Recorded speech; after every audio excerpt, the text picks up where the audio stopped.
Auto driver ಆದ್ಮೇಲೆ ಹ್ಮ್. ಎಷ್ಟು ಬದಲಾಗಿದೆ ಸರ್ ಲೈಫು ಅವಾಗಿರೋದಕ್ಕೂ ಇವಾಗಿರೋದಕ್ಕೂ ಬದಲಾವಣೆ ಏನಾದರೂ ಆಗಿದೆನಾ ಯಾವ ರೀತಿ ಬದಲಾವಣೆಗಳಾಗಿದೆ? ಬದಲಾವಣೆಗಳು ಸಾಕಷ್ಟು ಆಗಿದೆ. ಹ್ಮ್ ಒಂದು ಬದಲಾವಣೆ ಏನು ಅಂದ್ರೆ ಈ ನಾವು ಒಂದು ಸ್ವಲ್ಪ ಜಾಸ್ತಿ ಚಾರ್ಜ್ ಮಾಡ್ಬಿಡ್ತಾ ಇದ್ವಿ.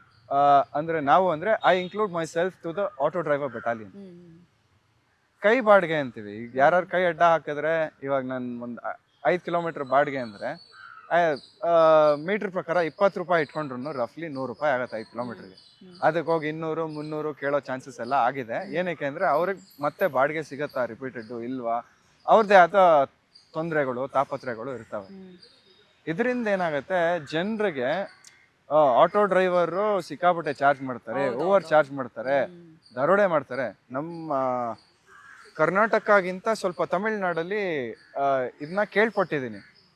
Nothing against auto drivers in Tamil Nadu. Hmm The perception that people build is like that. And I don't hold people's perception accountable for what an auto driver is doing. ಅವನದೇನೋ ಒಂದು ತೊಂದರೆ ಇರುತ್ತೆ, ಹಾಗಾಗಿ ಮಾಡಿರ್ತಾನೆ.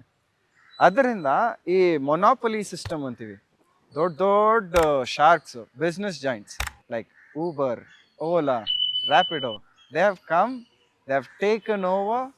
ಆ್ಯಂಡ್ ಇವಾಗ ನಮ್ಮ ಕೆಲವು ಆಟೋ ಡ್ರೈವರ್ಗಳು ಸಂಧಿ ರೋಡು ಬರಲ್ಲ, ಮನೆ ಅಂದರೆ ರೋಡ್ ಎಂಡಲ್ಲಿ ಬಿಟ್ಬಿಡ್ತಾರೆ.